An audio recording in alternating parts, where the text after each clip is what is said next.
Hi, to switch from buttons to gestures on your Xiaomi 14, go in the settings first and here select this tab home screen. After that, you will need to scroll till the end and in this other section, you'll see system navigation. Select it and now we got two options, buttons, like in my case right now, or gestures. If you want to switch to gestures, just tap on it. And now we can learn gestures. Let's do it. I'm gonna tap this button, learn. And here you can see which actions you can perform using gestures.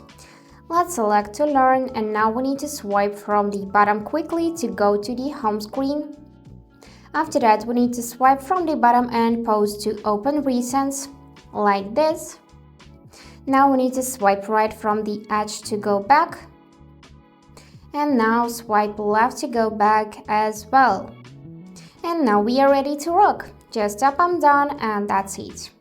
Also, on the bottom of the display you can see this line which is indicator and you can hide it if you just tap on this option hide full screen indicator. And now it's gone, but you can still use gestures as we learned before. So that's it for today. Hope this video was helpful and thank you for watching.